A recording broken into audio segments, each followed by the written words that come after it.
up, YouTube? Back with another video. As a little congratulations for the Pacers, we're going to react to this segment from Podcast P.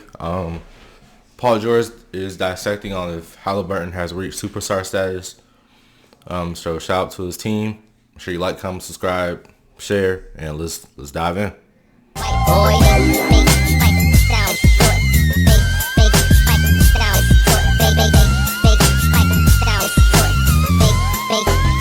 It sound right, boy. Obviously, fellas, we've been keeping up with the NBA playoffs, and we keep mentioning his name, and you know he's been a former guest on our wonderful podcast, Tyrese Haliburton. And I gotta ask you, because the boy been straight out balling. I mean, I ain't seen nobody ball like this in a while. But what are you guys' thoughts of his emergence as a superstar this playoffs? I've heard all of the stories, or the sides. I've heard, Stephen A. had to say. A lot of people that's kind of critiquing Tyrese Haliburton. Some of it is good. Some of it is a little bit out there. It's agree and disagree. It's an agree and disagree type of thing. On one hand, I understand where he's got to do it. I'm gonna play a little faster for y'all.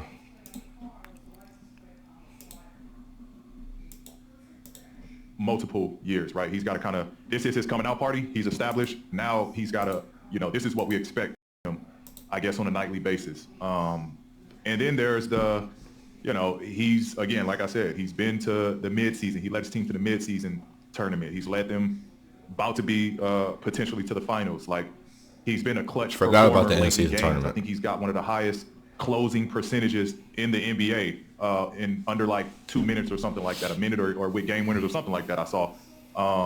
So he's proven he's reliable as the number one option. I think you got to give him, he is the number one option. Obviously, he's a setup point.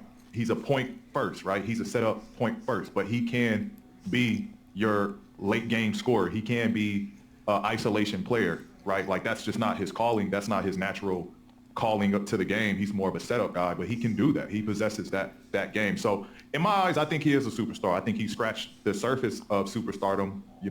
I want to see him continue to do this, which I know he will, but he's a superstar. Like, you don't get to the finals. You don't be, an all-star in our league and then now taking your team to the championship. Olympic winner. He's an Olympic winner. He's the face of the NBA. I think people are starting to understand and learn who he is, but he's here. He's arrived. He's here. I think it comes down to a consistency thing, kind of like what you just mentioned at the latter part of your answer, P. Obviously, you have to give credit where credit's due. Right now, he's leading that team, what it looks like, to the NBA Finals. So he has arrived. I think the skepticism just comes around of, can he do it again next year? Which I think is a normal conversation. It's a good conversation to have. I think this year he was not an all-star. He was an all-star the 2 years previous to this year, P, but this year he wasn't an all-star. So a lot of it depends on your definition of what a superstar actually is. Is that pure basketball? Is that marketability? Is that, there's a couple ways that you can kind of view on what your definition of a superstar is. But no doubt, I think he's well on his way. And dude, talk about a superstar. His celebrations have been, his cellies have been OD. He did the Reggie Miller choke. He took the Brunson one yesterday. He's mastered the troll. He's showing out, exactly. And I think, hey, if you look at a lot of people in multiple professional sports, there is a level of trolling and relatability. When you listen to Tyrese in his interviews, man, he's a very relatable guy. And I think that's great for the NBA. And he just seems like a down-to-earth guy. And Stephen A's take, I think it's a fair take. I don't know. Fair. It's valid. It's fair. Crown somebody a superstar off of this, but I'll tell you what, he's going to have a lot more eyes on him moving forward. Scouting reports are probably going to be a little different on Tyrese moving forward because he's showing that he can shoot off the dribble. He's hitting shots. And that's where you prove you are a superstar, because now the spotlight is that much brighter.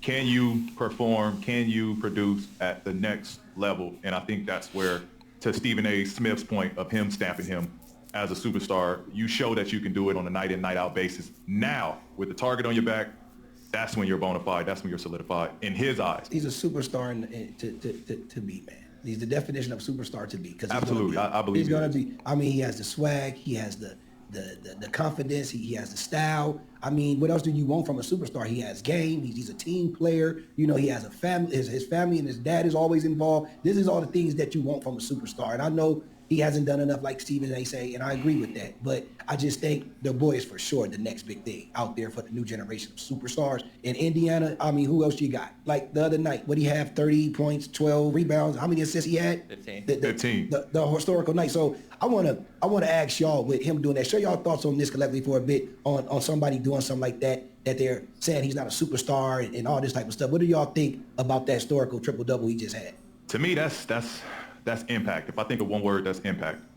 He had 4 steals, no turnovers, and I saw Rick Carlisle's post game comments about that should go down as like there should be a name for that. That's a Haliburton stat. There's been multiple times he's went on a like 3 or 4 game streak of 10, 15 assists plus with no turnovers. Like the way he can take care of the ball and lead a team from the point guard position is special, bro.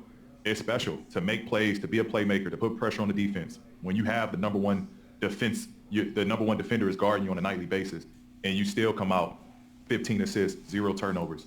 That's impact, bro. Like That's crazy. He didn't even have to score the 32 points. Like he just makes an impact. He's a winning player, and it's impressive. It's impressive to go out there and to produce. All right, shout out to Paul George and his team again. Interesting takes. My little quick synopsis before I end this video. I'm 50-50 with Paul George. I don't agree Haliburton is a superstar right now. He's on his way. He's becoming one, but we can't call him a superstar yet. And the reason I say that is because you just have to do it again. It's as simple as that. He made it to the finals. Mind you, finals hasn't started. We don't know who's going to win. Let's say he wins the finals. The next question is, can he do it again? And if he can lead his team back in that same position, then we'll be having a different conversation this time next year. And even if they don't win, it's still a major accomplishment to even lead your team into the finals. So then the question again is, can you do it again? Regardless, he just has to be consistent. That's all it is. If he's consistent, that superstar status is definitely, it's definitely going to be his for the taking. But y'all let me know y'all opinions in the comments, man. I could be wrong, but, y'all let me know. And we out.